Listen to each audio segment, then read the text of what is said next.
The Atlantic Ocean stretched endlessly beneath gray autumn skies as Eleanor Whitmore stood alone at the railing of the steamship.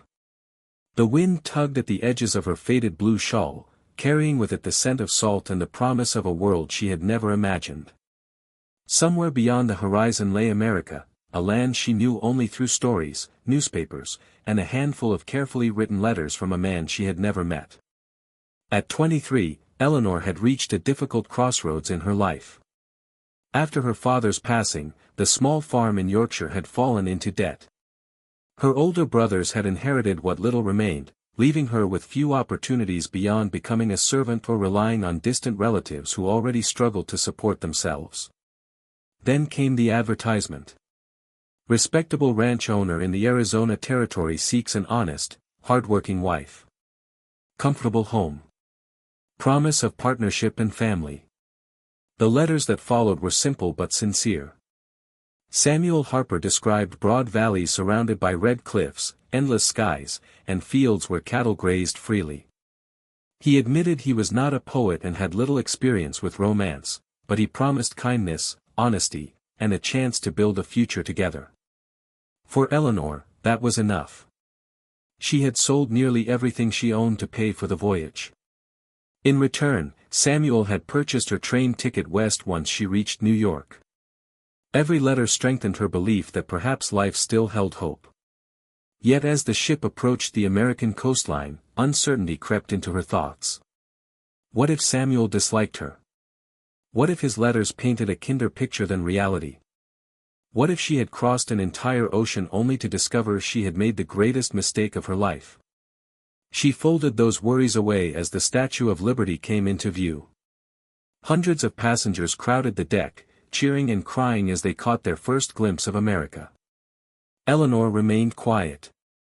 She whispered a silent prayer instead. Please let this be home. New York overwhelmed every sense she possessed. Horse-drawn wagons rattled through crowded streets while factory whistles echoed across the harbor. Languages from every corner of Europe blended into a constant roar of voices. Smoke drifted between towering buildings unlike anything she had ever seen in England. After several exhausting days navigating immigration offices and railway stations, Eleanor finally boarded a train bound for the Arizona Territory. The journey west lasted nearly a week. She watched forests give way to endless plains, then dry grasslands, and finally towering mesas glowing crimson beneath the setting sun. Every mile carried her farther from the only life she had known. Passengers came and went at every stop. Cowboys with weathered faces swapped stories about cattle drives. Traveling salesmen boasted about fortunes waiting to be made. Families searched for farmland beyond the Mississippi. One elderly woman smiled warmly at Eleanor. First time out west? Yes. You'll find it's a hard country. I've heard. But it has a way of changing people. Eleanor smiled politely, unsure whether to find comfort or concern in those words. The final stage of her journey brought her to a small frontier settlement consisting of little more than a general store, a church, a blacksmith's forge, and a handful of wooden buildings standing against the vast desert. She expected Samuel to be waiting. Instead, she found only a nervous-looking sheriff removing his hat as she stepped down from the stagecoach. Miss Whitmore? Yes. His silence answered her before his words did. I'm afraid there's been an unfortunate accident. Her heart sank. What happened? Mr. Harper was killed 3 weeks ago. The world seemed to stop. She stared at him, unable to understand. No. There was a flash flood in the canyon. His wagon overturned.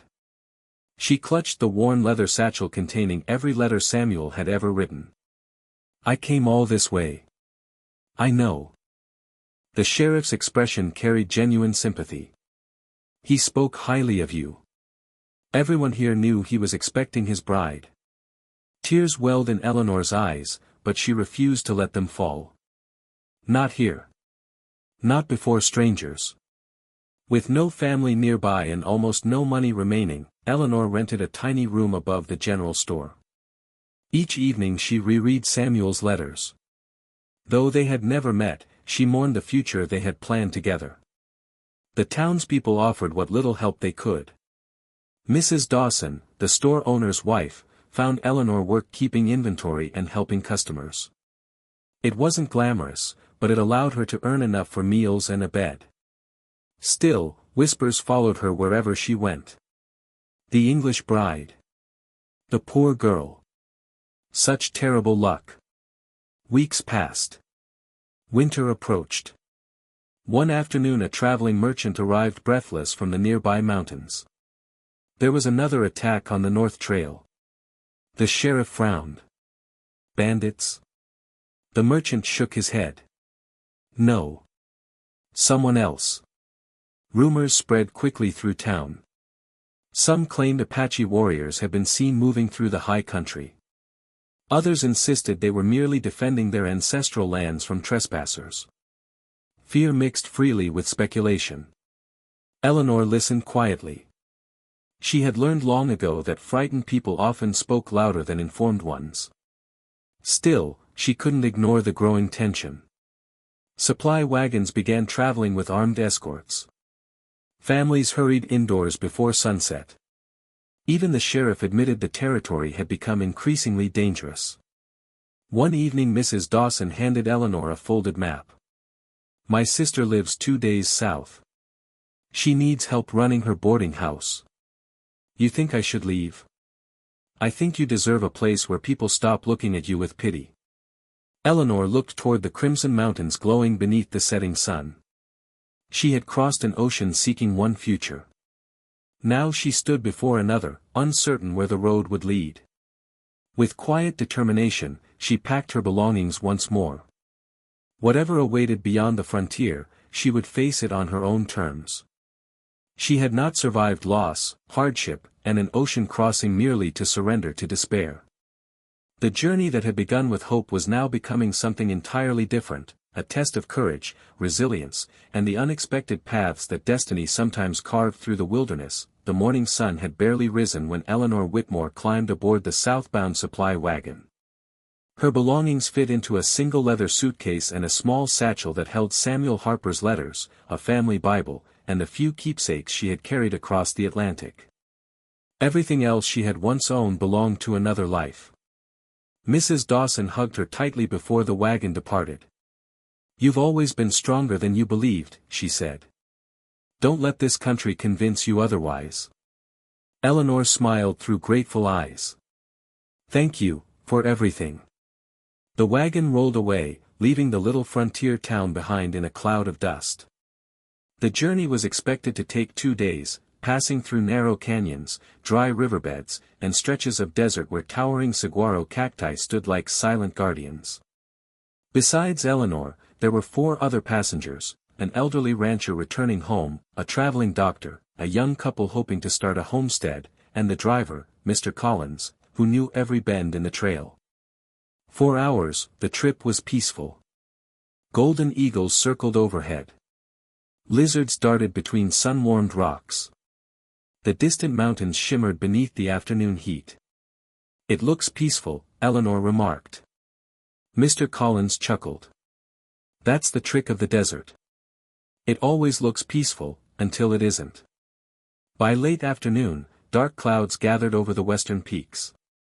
We'll make camp near the creek, Collins announced. Storm's coming. The passengers quickly unloaded supplies while the driver secured the horses.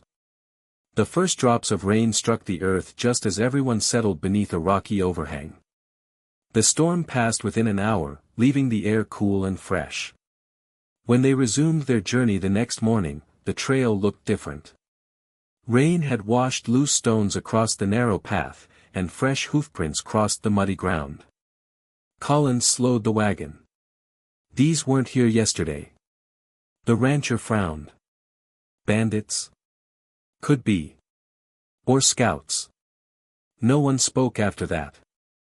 The silence stretched for miles. Then came the crack of a rifle. One of the horses reared in panic. Another shot echoed across the canyon. Down! Collins shouted. The passengers threw themselves to the floor of the wagon as bullets splintered the wooden sides. Masked outlaws emerged from behind towering boulders. "There are 6 of them," the doctor cried. Collins fired back with an old revolver, but the attackers had already surrounded the trail. The frightened horses bolted. The wagon lurched violently over uneven ground. A wheel struck a hidden rock. With a deafening crash, the entire wagon overturned. Dust filled the air. Eleanor hit the ground hard, her shoulder striking a stone. For a moment she could hear nothing but the ringing in her ears. Then came shouting. "Search the wagon. Find the money." The outlaws moved quickly, pulling open crates and tearing through luggage. One man reached toward Eleanor. Before he could grab her, an arrow flew from somewhere above. It struck the outlaw's rifle, knocking the weapon from his hands. Everyone froze. A second arrow landed in the dirt at another bandit's feet. Then another. The canyon suddenly seemed alive. Figures appeared silently along the cliffs. 3 riders emerged from the rocks with astonishing speed, their horses navigating the uneven terrain as if they had been born among the canyon walls. The brothers moved with remarkable coordination. Without speaking, each seemed to know exactly where the others intended to go. The first disarmed a bandit with practiced precision. The second drove another attacker away from the frightened horses. The third positioned himself between the passengers and the remaining outlaws, giving them time to retreat. Realizing they had lost the advantage, the bandits fled deeper into the canyon. Within moments, they were gone. Only the wind remained. The 3 riders dismounted cautiously. Eleanor noticed immediately that they were nearly identical in appearance. Each possessed the same dark hair, steady brown eyes, and athletic build, though their expressions differed. The eldest carried himself with quiet authority. The second observed everything before speaking. The youngest wore the faintest hint of a smile despite the danger that had just passed. Collins slowly lowered his revolver. "You saved our lives." The eldest nodded once. "You were fortunate we were nearby." His English carried only a slight accent. The passengers exchanged surprised glances. The rancher whispered, "Triplets." The youngest brother smiled. "People usually notice." Eleanor stepped forward despite the dust covering her dress. "Thank you," she said sincerely. "If you hadn't arrived." The eldest inclined his head politely. "No thanks are necessary. But they are deserved." For the first time, the reserved warrior met her eyes directly. There was neither suspicion nor hostility in his expression, only calm curiosity. "My name is Eleanor Whitmore." After a brief pause, he answered. "I am Dakota." He gestured toward his brothers. "This is Nantan. And this is Kiona." The 3 Apache brothers had arrived as strangers, but Eleanor sensed that fate had brought their paths together for a reason she could not yet understand. As the storm clouds drifted away and the canyon fell quiet once more, none of them realized that this chance meeting would change all of their lives in ways none could have imagined. The overturned wagon remained scattered across the canyon floor as the morning sun climbed higher. Broken crates, torn blankets, and spilled provisions lay among the rocks. Mr. Collins and the other passengers worked quietly to gather whatever could be saved. Dakota knelt beside the wagon's damaged wheel, running his hand across the cracked wood. "It won't travel far," he said. Mr. Collins sighed. "I was afraid of that." The traveling doctor examined the injured passengers. Fortunately, most had escaped with little more than bruises and cuts. Eleanor's shoulder was sore, but nothing appeared to be broken. Nantan walked a slow circle around the campsite, studying the ground. "The bandits are gone," he reported. For now." "For now," Collins repeated. "They know this trail. They may return after dark." The warning settled heavily over the group. "We can't stay here," the elderly rancher said. Dakota nodded. "There is an abandoned trading station half a day's ride east. Its walls still stand. You will be safer there. Mr. Collins looked at the damaged wagon. We can't get everyone there with this. Kiona stepped forward. We have horses. The youngest brother whistled softly. Moments later, 3 sturdy horses emerged from behind a cluster of rocks where they had been waiting patiently. Eleanor watched in amazement. They came when you called. Kiona smiled. They're smarter than I am. His brothers exchanged amused glances. I doubt that, Nantan replied. For the first time since leaving town, Eleanor laughed. The sound surprised even her.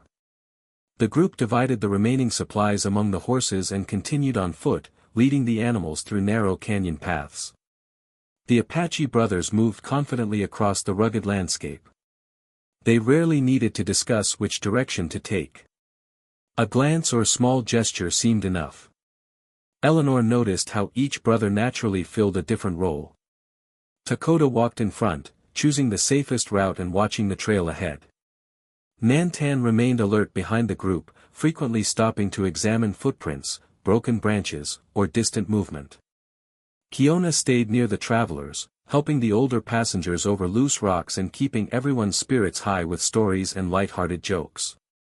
You've traveled together your whole lives? Eleanor asked during a rest.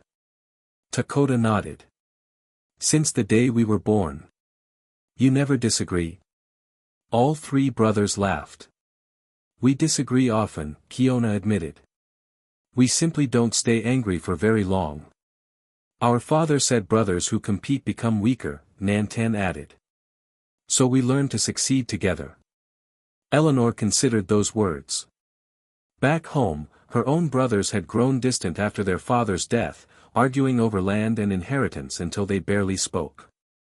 The contrast was impossible to ignore. As afternoon turned to evening, they reached a small spring hidden beneath cottonwood trees. Dakota called for a stop. We camp here tonight. The travelers eagerly unpacked what food remained. Eleanor volunteered to help prepare supper. While the doctor boiled water over the fire, she noticed Nantan carefully collecting several unfamiliar plants nearby. What are those? She asked. He held up a handful of green leaves. For tea. Medicine. Sometimes. He pointed toward another flowering plant. This one helps with fever. Another. This eases pain. Another. This should never be eaten. Eleanor smiled. I suppose that's an important one to recognize. It is. Over the next hour, Nantan patiently explained which plants could be used for healing, which attracted animals, and which should always be avoided. Eleanor listened carefully, fascinated. I've never seen anyone know the land so well. He looked across the valley. The land teaches those who listen. After supper, the fire crackled beneath a sky overflowing with stars. Far from towns and cities, the heavens appeared brighter than Eleanor had ever imagined. There are so many, she whispered. Kiona lay back against a smooth rock. My grandmother used to tell us stories about them. Stories? Every family has different ones. He pointed toward a group of stars stretching across the sky. She said those remind us that every traveler leaves footprints, even after they can no longer be seen. Eleanor followed his gaze. My mother used to tell me something similar. What did she say? That no act of kindness is ever truly lost.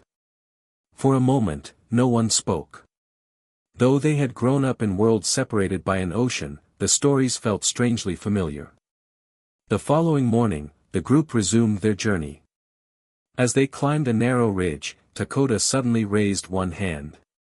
Everyone stopped. What is it? Collins whispered. Dakota pointed toward the valley below. A herd of wild horses galloped across the open plain, their coats shining in the morning light. Dozens of them moved together like flowing water. Eleanor watched in silent wonder. They're beautiful. They are free, Dakota replied. They belong to no one. The sight stayed with her long after the horses disappeared over the distant hills. By late afternoon, the abandoned trading station came into view. Its stone walls were weathered but sturdy, offering shelter from both the wind and any returning bandits. As the travelers settled inside, Mr. Collins approached the three brothers. "I don't know how we'll ever repay you." Dakota shook his head. "You owe us nothing. You saved every one of us. Our people believe that helping others honors those who helped us." Collins extended his hand. After a brief hesitation, Dakota accepted it. It was a simple gesture, yet it carried mutual respect. That evening, as Eleanor unpacked her few belongings, she realized something had changed within her. When she had arrived in America, she believed her journey was over the moment Samuel Harper died. Now she understood it had only just begun. The frontier was harsher than she had imagined, but it was also richer in unexpected friendships, unfamiliar wisdom, and opportunities to see the world through different eyes. As the firelight flickered across the old stone walls, Eleanor looked toward the three brothers talking quietly outside. She no longer saw strangers who had appeared from the wilderness. She saw three men whose courage, loyalty, and kindness had challenged everything she thought she knew about the people and the land around her. And she sensed that the road ahead would test all of them in ways none could yet foresee. The abandoned trading station stood silent beneath the pale glow of dawn. Built decades earlier by fur traders, its thick stone walls had weathered countless seasons of scorching summers and bitter winters. Though the roof sagged in places, it offered enough shelter for the weary travelers to rest without fear of the open desert. Eleanor awoke to the sound of quiet voices outside. Stepping into the cool morning air, she found Dakota and Nantan studying the ground near the station's entrance. Kiona was perched on the crumbling wall, scanning the distant hills with practiced patience. "Did something happen?"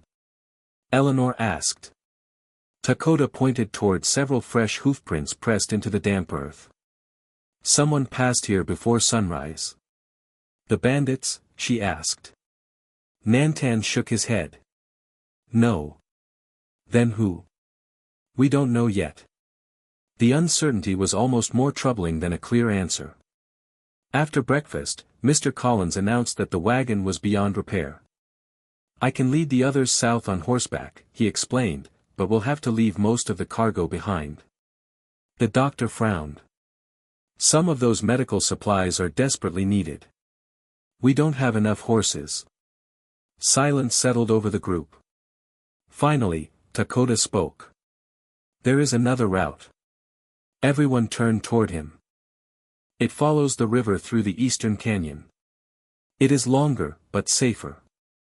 Collins looked surprised. "I've heard of that trail.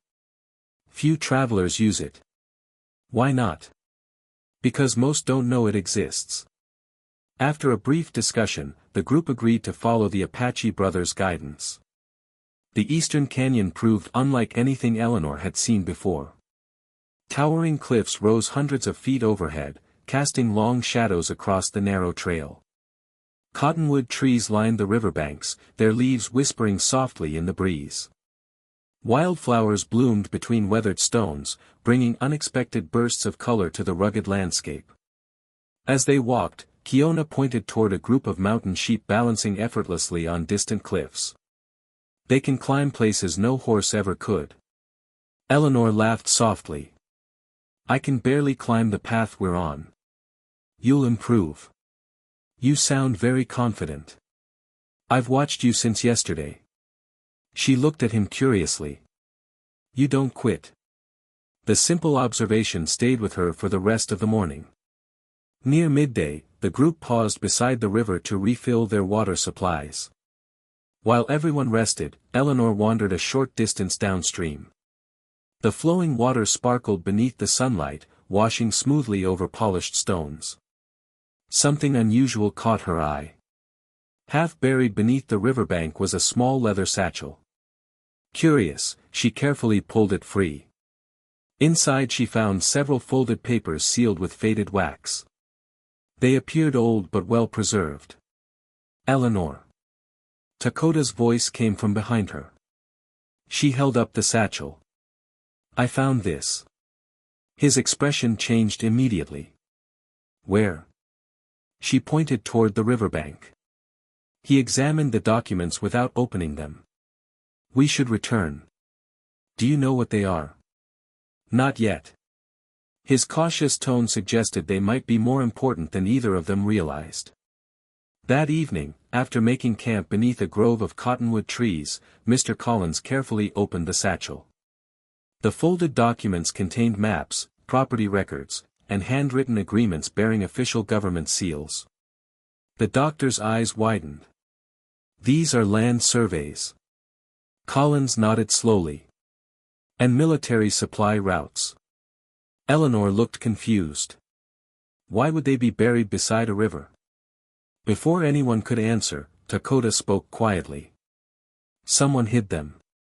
For safekeeping. Or to recover later. Nantan studied one of the maps.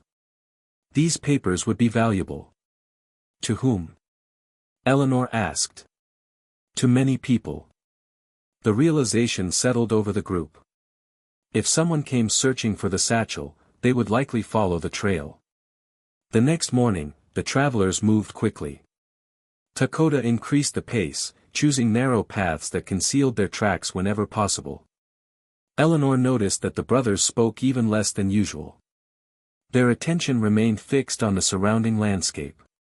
Hours later, Kiona suddenly raised his hand. Everyone stopped. What is it? Collins whispered. Horses. The sound reached them moments later. Hoofbeats. Many of them. The group hurried into a rocky alcove hidden behind thick desert brush. Within minutes, 8 mounted riders thundered past along the main trail. Unlike the earlier bandits, these men wore matching coats and carried expensive rifles. Their leader scanned the ground constantly, searching for signs of recent travelers. They're tracking someone, Eleanor whispered. Dakota nodded. Us. Her heartbeat quickened. Because of the satchel? I believe so. The riders disappeared around a bend, but no one relaxed. They'll discover our tracks eventually, Collins said. Not if they lose them. Nantan stepped into the sandy trail. Using a leafy branch, he carefully swept away footprints while Kiona led the horses across a stretch of smooth stone where no tracks could be seen. Eleanor watched with amazement. You've done this before.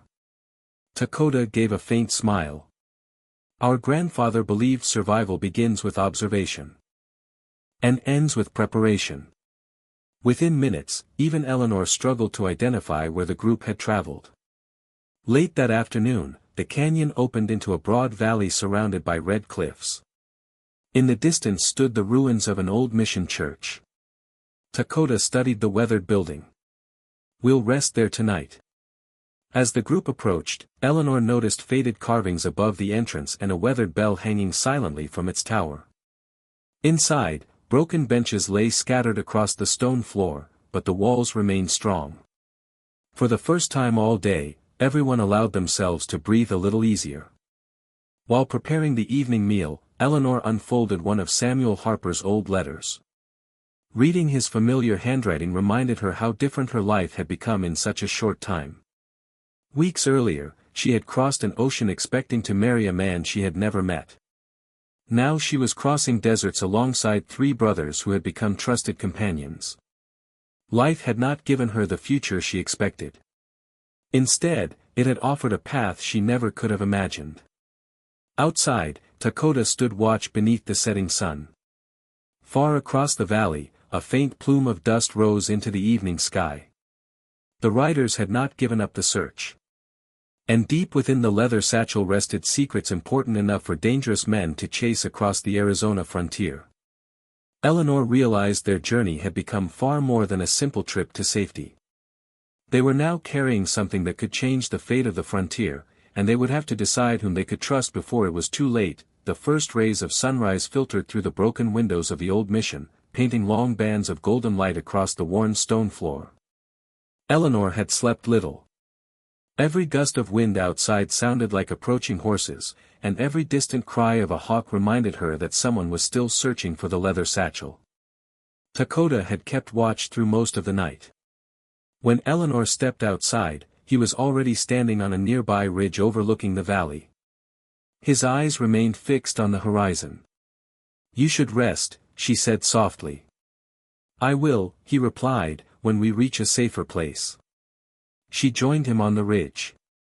The desert stretched endlessly before them, peaceful beneath the morning sky. It was difficult to imagine that danger could be hiding within such beauty. "I used to think this land was empty," Eleanor admitted. Dakota glanced toward her. "And now? Now I see that I simply didn't know how to look." A faint smile crossed his face. "That is how many travelers begin." After breakfast, the group gathered around the leather satchel once again. Mr. Collins unfolded the largest map across a flat stone. "The surveys show several valleys marked for future settlements," he explained. The traveling doctor pointed toward handwritten notes in the margins. "These aren't public records." "What does that mean?" Eleanor asked. "It means someone intended to keep this information secret." Nantan traced a finger along one of the rivers drawn on the map. "These routes pass directly through Apache hunting grounds." Silence followed. The realization was unsettling. If dishonest officials or land speculators obtained these papers, Collins said, they could claim territory before anyone else even knew it existed. "And force people from their homes," Eleanor added quietly. Dakota nodded. "It has happened before."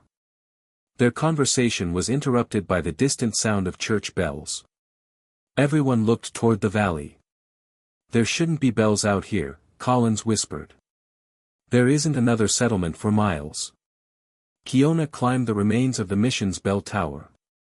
After several moments, he climbed back down. It wasn't a church bell. What was it? A metal signal. Dakota immediately understood. "They've found our trail." The group departed within minutes. Instead of following the open valley, Dakota led them into a maze of narrow sandstone passages where towering cliffs blocked the midday sun. The winding paths forced riders to slow down, making it easier to avoid pursuit. Eleanor struggled to keep pace across the uneven ground. Without saying a word, Kiona quietly adjusted the weight of her pack, carrying part of it himself. "You don't have to do that," she protested. "I know." "Then why?" "Because tomorrow you might help someone else." She smiled. "You always have an answer." "My grandmother insisted." By late afternoon, they reached a hidden overlook high above the canyon. From there they could see the riders below. There were more of them now.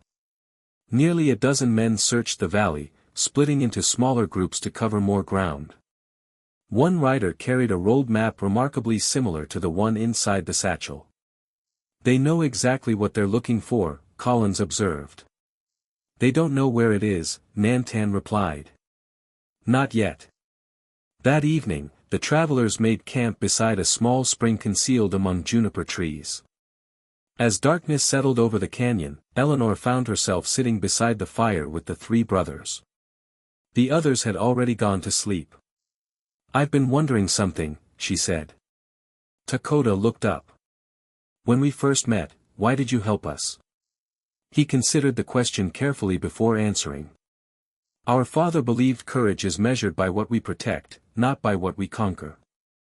Nantan added, "A traveler in need is still a guest." Kiona poked gently at the fire with a stick. "And besides, leaving you with those bandits would have made for a very unpleasant day." Eleanor laughed. "You always find a way to make serious conversations lighter." "Someone has to."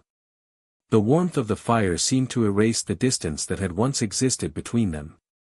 Though they had been raised in different worlds, they now shared meals, dangers, and stories as trusted companions. The following morning, the group finally reached a small military outpost built beside the river. Its wooden palisades rose above the surrounding plain, and the American flag fluttered gently in the breeze. Soldiers greeted the weary travelers cautiously. Inside the commander's office, Mr. Collins presented the recovered documents. The commander studied them in silence. His expression gradually became more serious. "Where did you find these?" "Buried beside the river." The commander nodded slowly. "I suspected these records had disappeared." "You knew about them?" "Only that they had been stolen several months ago." He looked directly at Eleanor. "These papers expose an illegal scheme involving forged land claims and corrupt officials." "So the writers," Eleanor began, "were almost certainly trying to recover them before they reached honest hands." Over the next 2 days, messengers departed for nearby towns carrying copies of the recovered documents. Investigations soon began. Several corrupt land agents were arrested before they could seize additional property. For the first time since discovering the satchel, the travelers felt the burden lift from their shoulders. Their journey had protected more than a handful of papers. It had prevented injustice. With the immediate danger behind them, Eleanor faced a decision she could no longer avoid. Mrs. Dawson's sister still expected her at the boarding house. The commander even offered to help arrange safe transportation there. Yet as she packed her belongings, she realized something had changed within her. She no longer wished to drift wherever circumstances carried her. She wanted to choose her own future. Standing outside the fort, she looked toward the distant mountains where the Apache brothers prepared to begin their journey home. "You don't have to decide today," Dakota said. "No," Eleanor replied. "But I do have to decide for myself." For the first time since leaving England, the future no longer felt like something that happened to her. It felt like something she could shape with her own choices. As the brothers rode toward the western hills, Eleanor watched them disappear beneath the vast Arizona sky, wondering whether their paths would cross again. Deep in her heart, she believed they would. The frontier still held many stories waiting to be told, and hers was only beginning. Nearly 3 months had passed since Eleanor Whitmore first arrived in the Arizona Territory. The woman who now stood on the porch of Mrs. Dawson's sister's boarding house was very different from the hopeful bride who had crossed the Atlantic with a suitcase full of dreams and a handful of letters from a man she would never meet. Life at the boarding house was busy from sunrise until late evening. Miners, ranchers, merchants, and travelers came and went each week, bringing stories from every corner of the frontier. Eleanor worked hard, managing the kitchen, keeping the guest rooms in order, and helping travelers find their way through the region. Although she appreciated the stability, something inside her remained unsettled. Whenever she looked toward the distant mountains beyond the town, she found herself thinking about the 3 brothers who had rescued her in the canyon. She wondered whether they were safe. She wondered whether they ever thought about the English woman whose life had become unexpectedly tied to theirs. One crisp autumn morning, excitement spread through the town. A trading fair was being held in the nearby valley, bringing together ranchers, merchants, soldiers, and several neighboring Apache communities to exchange goods peacefully. "It hasn't happened in years," Mrs. Dawson's sister explained. "They're hoping it will strengthen trust." Eleanor volunteered to help deliver supplies to the gathering. As the wagons rolled into the valley, colorful tents filled the open meadow. Craftsmen displayed finely woven baskets, handmade pottery, leather goods, and silver jewelry. Children laughed as musicians played lively tunes, while elders from different communities exchanged greetings beneath the shade of cottonwood trees. For the first time since arriving in America, Eleanor witnessed people from different cultures meeting not through conflict, but through cooperation. As she carried a crate toward one of the market tents, a familiar voice called her name. "Miss Whitmore." She turned. Standing only a few yards away were Dakota, Nantan, and Kiona. For a brief moment, none of them spoke. Then Kiona grinned. "I told my brothers we'd meet again." Eleanor laughed. "I should have known you'd be right." Dakota stepped forward, offering a respectful nod. "It is good to see you. And you." There was genuine warmth in the greeting, born from shared hardship rather than long acquaintance. The 4 spent much of the afternoon walking through the fair together. Nantan introduced Eleanor to skilled artisans who explained the symbolism behind their weaving and beadwork. Dakota spoke with ranchers about improving travel routes that would reduce misunderstandings between settlers and Apache communities. Kiona somehow managed to make friends with nearly everyone they encountered, whether child or elder. Watching the brothers interact with so many different people, Eleanor realized she had first known them only as warriors. Now she saw them as sons, brothers, neighbors, teachers, and respected members of their community. It reminded her how easily fear and rumor could hide the truth about people. Later that evening, community leaders gathered beneath a large cottonwood tree to discuss future cooperation between nearby settlements. The commander from the military outpost recognized Eleanor immediately. "Miss Whitmore," he said with a smile, "your courage helped expose the land fraud. People still speak of it." Eleanor shook her head. "I wasn't alone." She looked toward the brothers. "We all carried that responsibility together." The commander nodded in agreement. Sometimes history changes because ordinary people choose to do the right thing. As the sun began to set, lanterns illuminated the valley. Music drifted through the cool evening air while families shared meals around long wooden tables. Mrs. Dawson's sister leaned toward Eleanor. "You've smiled more today than I've seen in months." "I suppose I have. Any particular reason?" Eleanor looked across the gathering. Dakota was speaking quietly with several elders. Nantan was showing curious children how to identify animal tracks in the dirt. Kiona had somehow convinced a group of musicians to teach him a new song, despite clearly not knowing the words. She smiled again. "I found good friends." Before dawn the following morning, the fair began to wind down.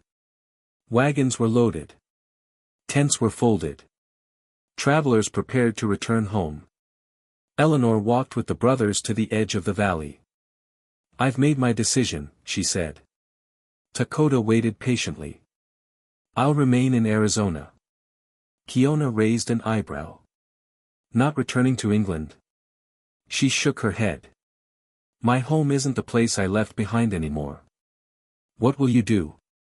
"I've accepted an offer to help open a small school." Nantan smiled. "You will teach. And keep learning. I think that's even more important." Dakota looked toward the rising sun. "This land needs people willing to listen before judging. I've had excellent teachers."